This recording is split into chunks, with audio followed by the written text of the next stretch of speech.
सबसे पहले मैं मीडिया हजरात आप लोगों का शुक्रिया अदा करना चाहता हूँ। आप लोगों ने मुझे एक मौका दिया अपना अपना बात लोगों तक पहुँचाने के लिए, लोगों तक रखने के लिए, लोगों के सामने रखने के लिए एक मौका दिया। मैं आप लोगों का बहुत शुक्रिया अदा करना चाहता हूँ। जैसा कि आप जानते हैं, अभी हाल ही में 1-2 दिन के बाद LHDC 5th LHDC election council का होने वाला है। आप जानते हैं उसमें मैंने पार्टिसिपेट किया है। उसको मद्देनज़र रखते हुए मैं अपने कुछ इज़हार ख़यालात आप लोगों के सामने रखना भी चाहता हूँ। और आप मीडिया हज़रात, अगर आप लोगों को अगर कुछ सवाल मुझसे पूछना है इस सिलसिले में, तो मैं उसका भी जवाब देने के लिए तैयार हूँ। और मैं शुक्रिया करता हूँ फिर एक बार इस मंच पे मुझे आने का मौका दिया। सर, आप यहाँ पर प्रेस कॉन्फ्रेंस करने का मकसद क्या था, तो किस बेस पे किया, इस पर तफसील से बताइए। ज़िया साहब, मैं इस प्रेस कॉन्फ्रेंस देने का मतलब ये था, आज हमारा 2 तारीख को हमने पब्लिक जो रैली रखा था हमारे गांव में, लिहाजा इस बार थोड़ा हमने कुछ अलग करने का चाहा। परमिशन हमने 2-3 दिन पहले ही हमारे SDM साहब से लिया था, शकर चिकन सब डिवीज़न का। तो मेरे गांव के जो बुज़ुर्ग थे और कुछ जवान लोग भी थे, उनका ये मशवरा और राय था कि लिहाजा इस बार हम थोड़ा कुछ अलग से करेंगे। गाँव में हल्ला करने से अच्छा है या ज़्यादा शोर शराबा करने से या गाड़ियाँ जमा करने से अच्छा है, तो कहीं ना कहीं अच्छे काम में हम इन चीज़ों को लगा सकते हैं। तो अपने बुज़ुर्गों के ख़यालात के हिसाब से, उनके मशवरे के हिसाब से मैंने ये फ़ैसला लिया कि आज हम अपना ये रैली कैंसिल करेंगे। तो रैली कैंसिल करने का वजह से तो मैंने सोचा एक प्रेस कॉन्फ्रेंस होना चाहिए, ताकि मैं अपने जो बात आज जो रैली में कहना चाहता था वो लोगों तक मैं पहुंचा सकूं। उसके बाद सबसे बड़ी 2-3 आपको इश्यूज़ के बारे में मैं डिस्कस करना चाहता हूं। जैसे मेरा इलेक्शन मैनिफेस्टो का काफ़ी सवाल आता है कि अभी तक मैंने कुछ बोला नहीं है, मेरा इलेक्शन मैनिफेस्टो क्या है। तो जैसा कि आप जानते हैं, शकर चिकतन एक दूर दराज इलाका है और उसमें से हमारे शकर कंस्टिट्यूंसी के बारे में भी आप जानते हैं। अभी भी हमारे टोटल 9 पोलिंग स्टेशन है, जिसमें से अभी भी 70% जो एरिया है हमारा कनेक्टिविटी से अनकवर्ड है। वहाँ पे हमारा कोई मोबाइल कनेक्टिविटी नहीं है। लिहाजा मेरे मैनिफेस्टो में प्रायोरिटी पे मोबाइल कनेक्टिविटी के भी रखा है। और ख़ासकर एजुकेशन को लेके जो स्कूल का एस्टेब्लिशमेंट है, वहाँ पे पिछले कुछ सालों में 10-15 सालों में हमारे स्कूलों का काफ़ी खस्ता हालत रहा है।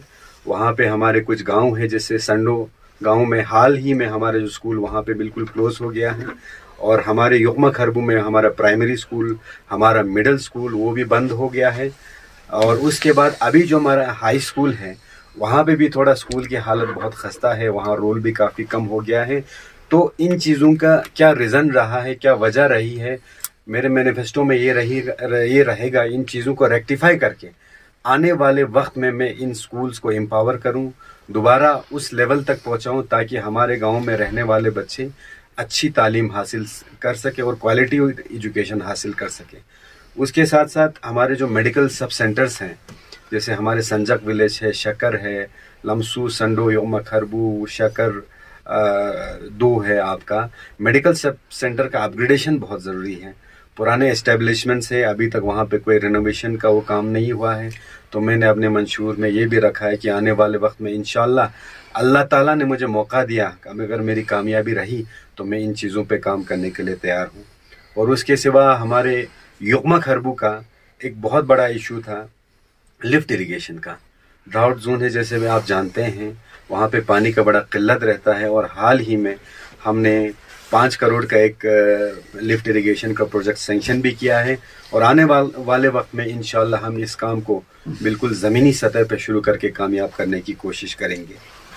और मेन एक बहुत बड़ा रीज़न आपको पता है, पिछले साल अगस्त के महीने में, जुलाई अगस्त के महीने में फ्लैश फ्लड के वजह से शकर कॉन्स्टिट्यूंसी में ख़ासकर बहुत नुकसान हुआ था। तो अभी तक वहाँ पे जो खेतों को, फसलों को जो नुकसान हुआ, उसका कोई अभी तक हमें कंपनसेशन नहीं मिला है। और बड़े पैमाने पे, एक जंगी पैमाने पे हमें शकर गाँव में और आपके लमसू से लेकर समूना तक नाला ट्रेनिंग करने की ज़रूरत है, ताकि आइंदा एहतियातन इस चीज़ को हम करके रखें तो कोई जानी या माली नुकसान हमको ना हो वहाँ पे। और उसके बाद आप जैसा कि जानते हैं, हमारे लमसू योमा खरबू संडो के बच्चे आज के डेट में भी 21st सेंचुरी में भी आज के डेट में भी वहाँ से हायर सेकेंडरी स्कूल शकर जो कि अराउंड आपको 7 से 8 किलोमीटर पड़ता है, आज के डेट में भी वहाँ पैदल जाते हैं बच्चे पढ़ने के लिए। सुबह 7 किलोमीटर जाना, उसके बाद 7 किलोमीटर वापस आना, ये चीज़ हमेशा एब्सेंट रहा है, किसी के नज़र में भी नहीं रहा है। तो मेरे मंशूर में ये भी है, इंशाल्लाह कामयाबी रही तो मेरी कोशिश यही रहेगी इन बच्चों को ट्रांसपोर्टेशन प्रोवाइड करने का। और साथ ही साथ में हर गांव में जो यूथ्स हैं जिनके लिए जो खेलना चाहते हैं, जो खेल कूदना चाहते हैं या कुछ एक्टिविटीज़ करना चाहते हैं, उसके लिए हमारे पास कोई मल्टीपर्पज़, हमारे पास वहाँ पे इंडोर स्टेडियम नहीं है। या क्रिकेट खेलने का जो शौक़ रखते हैं बच्चे, उनके लिए कोई भी वहाँ पे ग्राउंड नहीं है। तो इन चीज़ों के लिए मैं सारे गाँव में, यानी कि लमसू, संडो, संजब, जितने भी मेरे कॉन्स्टिट्यूंसी में गाँव हैं, उन सब में इन चीज़ों के लिए मैं कोशिश ज़रूर करूँगा। और सबसे एक ज़रूरी चीज़ है वुमेन एम्पावरमेंट के लिए, और ख़ासकर आप जानते हैं कि हमेशा हर लिहाज में हो, हमारे जो घर की, हमारे गाँव के जो बुज़ुर्ग औरतें हैं या अमा सोक्सपा हैं, उनके लिए बड़े पैमाने पे आज तक कुछ नहीं हुआ है। मेरी कोशिश यही रहेगी कि आने वाले वक्त में उनके एम्पावरमेंट के लिए कोई पॉलिसी बनाएं और उस पर मैं काम करने का कोशिश ज़रूर करूँगा। और कुछ गांव हैं हमारे, ख़ासकर योमा खरबू में रोड के मैकेडमाइजेशन की ज़रूरत है, वो काम मैं करना चाहता हूँ। और साथ ही साथ में मेरे शकरदो पस्थंग, वहाँ पे एक छोटा सा एक गांव है, वहाँ पे आज तक कोई लिंक रोड नहीं है। लोगों का बहुत सालों से एक डिमांड रहा है वहाँ लिंक रोड बनाने की। साथ ही साथ में बहुत अफसोस की बात है, मैं कहना चाहता हूँ, हमारे ऑनरेबल काउंसलर जो पिछले 15 साल से हुकूमत में रहे हैं, वो इलेक्टेड काउंसलर रहे हैं, हालांकि मेजॉरिटी जितने भी लोग हैं, पब्लिक है, वहाँ उनके ही सपोर्टर हैं। मंगला खरदो रोंग जिसको हम कहते हैं, वहाँ पे आज के डेट में भी मोबाइल कनेक्टिविटी नहीं है। ये बात कहना ही मेरे लिए बहुत अफसोस मुझे महसूस होता है। आज के डेट में भी वहाँ मोबाइल कनेक्टिविटी नहीं है। गाँव के अंदर या गाँव के बाहर क्या हो रहा है ना उनको पता चलता है, ना हमें उनके बारे में पता चलता है। तो मैं 101% एश्योरेंस लोगों को देना चाहता हूँ कि आने वाले वक्त में वहाँ मोबाइल कनेक्टिविटी का हम किसी न किसी तरह हम इंतज़ाम करके देंगे। बाकी रहा आपका, इसी तरह शकर सपी है, हमारा एक जगह है, वहाँ पे भी आज मोबाइल टावर नहीं है। लमसू संडो है, वहाँ पे भी आज मोबाइल टावर नहीं है। अभी हाल ही में हमने संडो में मोबाइल टावर का काम शुरू किया है, जो 2022 अक्टूबर में आपका USOF universal service obligation funds के थ्रू सैंक्शन होके वो काम आज से 4-5 दिन ही वहाँ पे शुरू हुआ है। और उम्मीद है कि शायद इलेक्शन ख़त्म होने के बाद बाकी भी जो हमारे 7 टावर हम मेरे कॉन्स्टिट्यूंसी में सैंक्शन हुए, जिसमें मेरा फोसा संजक है, मंगला खरदो रोंग है, शकर 2 है, उसके बाद मेरा सपी शकर है, लमसू है, संडो है, हम उम्मीद करते हैं उन सारे जगहों पे भी हम टावर का काम शुरू करेंगे।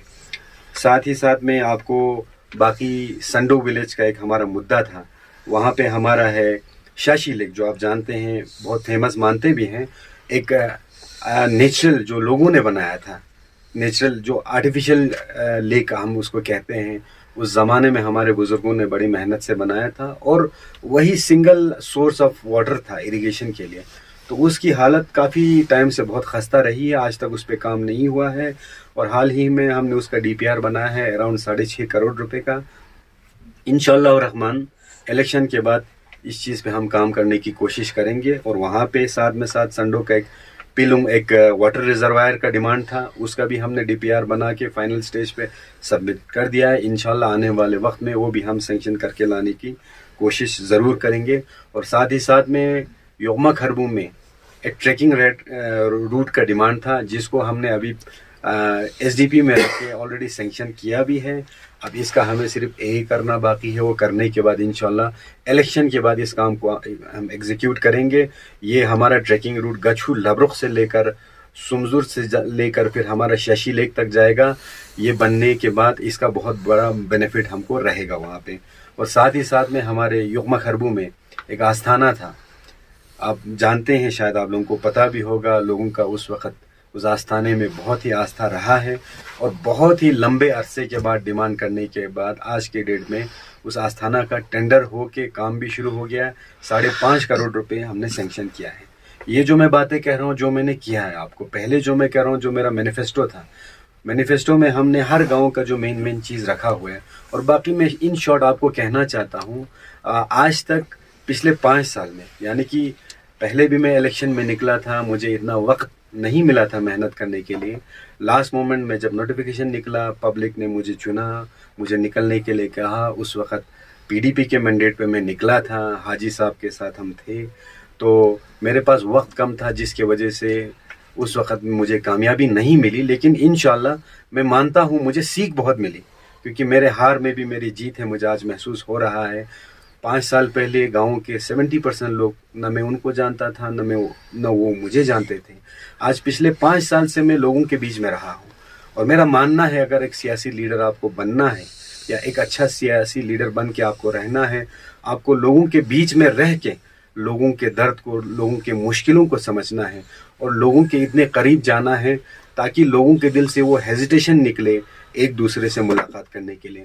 आज मैं बहुत खुशनसीब समझता हूँ, मैं अपने लोगों के बीच में हूँ। अल्लाह के फजल से जितने भी बुज़ुर्ग मेरे गाँव के हैं, जितने भी मेरे गाँव के जवान हैं, एक एक लोगों के साथ मेरा आज तक राबिता रहा है, और हमेशा मुझे उनका सजेशन मिलता रहा है, आपको इस तरह काम करना चाहिए, आपको ये करना चाहिए, आपको वो करना चाहिए। इसी तरह मैं आगे काम करने का भी उनको इंश्योर करता रहता हूँ। बाकी अगर आप लोगों को मेरे से कुछ सवाल पूछना है तो आप पूछ सकते हैं। शमीम साहब, आपने जो पहले जो फॉर्म भराया था जी, भारतीय जनता पार्टी के मैंडेट में भराया था, बिल्कुल, लेकिन नोटिफिकेशन कैंसिल होने के बाद आप इस एमडीएम आई, बिल्कुल सही बात। इसकी क्या वजह थी? सर देखिए, आपको पता है मैं बीजेपी पार्टी के साथ जुड़ा रहा हूँ। उस वक़्त जब शुरू में इलेक्शन हुई तो हमने पार्टी का मैंडेट को एक्सेप्ट किया। उसके बाद मैं आपको कहता हूँ, ऐसा एक हालात होगा, अब मुझे तो छोड़ो, शायद पूरे लद्दाख में किसी को पता नहीं था कि एक मौका मिलेगा लोगों को दोबारा सोचने का या कुछ फैसला लेने का। तो जब पहली बार मैंने मैंडेट लिया, मैं गांव-गांव में घूमा, डोर टू डोर स्टेप गया, और कुछ ड्रॉबैक्स मुझे दिखे इस चीज़ को लेके। तो अल्टीमेटली क्या हुआ, आप कह सकते हैं कि एक मौका मिला, दोबारा नोटिफिकेशन निकला, कोर्ट का जो मसला हुआ आप जानते हैं सुप्रीम कोर्ट में, उसके वजह से मेरे जितने भी बुज़ुर्ग लोग थे या मेरे सलाहकार थे, वो मेरे से मिले, मेरे सामने आए, मेरे से डिस्कस किया कि आपने पहली बार फर्स्ट टाइम आपने मैंडेट पे भरा है, अब हम आपको सजेशन देते हैं, जिस तरह हम डोर टू डोर गए हैं, हमने हालात देखा है, हमें किसी भी तरह इस सीट को जीतना है तो एक फ़ैसला लेना पड़ेगा, आप लोगों को हमारा बात मानना पड़ेगा, आप प्लीज़ कोशिश कीजिए कि आप आज़ाद पे निकले। तो मेरा मानना ये है, पहला जो मैंने फॉर्म भरा उस वक़्त मैंने पार्टी का मैंडेट लिया, दूसरा जो मैंने फॉर्म भरा इंडिपेंडेंट, उस वक़्त मैंने पब्लिक का मैंडेट लिया। तो क्या आप प्रॉक्सी कैंडिडेट हैं बीजेपी के? नहीं, आप ये बिल्कुल नहीं कह सकते, बिल्कुल नहीं कह सकते प्रॉक्सी कैंडिडेट। आज मैं यहाँ बैठा हूँ, आज मेरे साथ इतने लोग अगर जुड़े हैं तो मुझे लोगों का सुनना है। अल्टीमेटली मेरे लोग मुझे जो कहें मुझे वो करना है। आज मेरा जो वजूद है मेरे लोगों से है, मैं कोई फ़ैसला नहीं ले सकता हूँ, मेरा ये मानना है।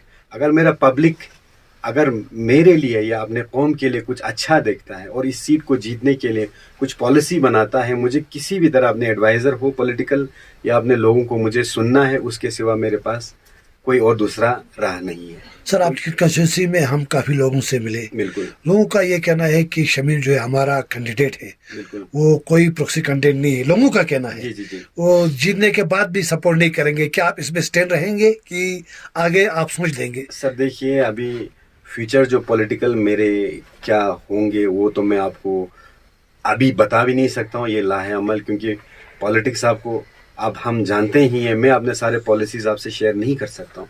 लेकिन मेरा आपको एक चीज़ मीडिया के माध्यम से मैं कहना चाहता हूँ, चाहे जो भी लीडर हो, आज हम यहाँ पे हैं, हम अपने पब्लिक की वजह से हैं। हम उनको गुमराह भी नहीं कर सकते हैं, हम उनको कभी भी वो नहीं कर सकते हैं। अगर पब्लिक मुझे कूदने के लिए आग में कहे तो मैं कूदने के लिए तैयार हूँ। पब्लिक मुझे पानी में कूदने के लिए, मैं कूदने के लिए तैयार हूँ। मेरे लिए हाल फिलहाल मेरे जो लोग हैं वो ज़्यादा इम्पोर्टेंट है, मेरा यही मानना है। Thank you sir. आपके साथ जो मतलब आपका जो मुकाबला बिल्कुल कांटे का हो रहा है कि इतना बड़ा सीनियर एक लीडर जो पहले से ही काफ़ी 4-5 बिल्कुल, कम से कम 6-7 सालों से, उससे भी ज्यादा कहेंगे, 15 सालों से 15 सालों से वो कंटिन्यू वहाँ पे जी, जी। काउंसलर रह चुके हैं सर। जी, जी, जी। तो आज आप उसके साथ टक्कर है, तो आपको क्या कितना उम्मीद है सर कि आप उसको हराने में कामयाब रहोगे? सर देखिए, कामयाबी इंशाअल्लाह रहमान, मेहनत करें। मैं मानता हूँ कि कोई भी चीज़ नामुमकिन नहीं है। मैं 5 साल से बिल्कुल इसी चीज़ में रहा हूँ और हमेशा लोगों से जुड़ा रहा हूँ। मुश्किल कुछ भी नहीं है नासिर साहब। मेरा ये मानना है, अगर सही में मैं लोगों से जुड़ा रहा हूँ इन सालों में, अगर सही में मैंने लोगों का दिल जीता है, अगर सही में लोगों के दुख दर्द में मैं पहुँचा हूँ और सही में मैंने कुछ अच्छा काम किया है, मुझे पब्लिक का मैंडेट ज़रूर मिलने वाला है। अगर मेरे में कुछ कमियां और खामियां अगर रही हैं, तो मैं मानता हूं कि मैं जितना भी कोशिश करूं, मैं कामयाब कभी नहीं होऊंगा।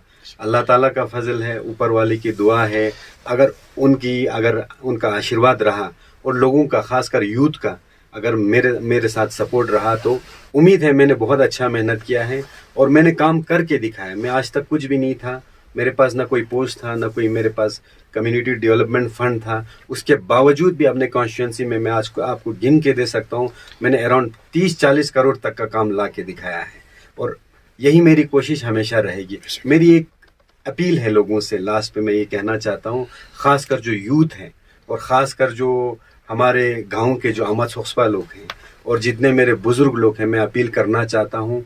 मैं भी उसी गांव का बंदा हूँ, मैं भी आप लोगों के बीच में रहता हूँ, मैं भी आप लोगों का बाशिंदा हूँ। मैं आपसे रिक्वेस्ट करता हूँ, आप मुझे सपोर्ट करके मुझे कामयाब करने की कोशिश करें। इंशाअल्लाह रहमान मैं आप लोगों के उम्मीदों पर खरा उतरने का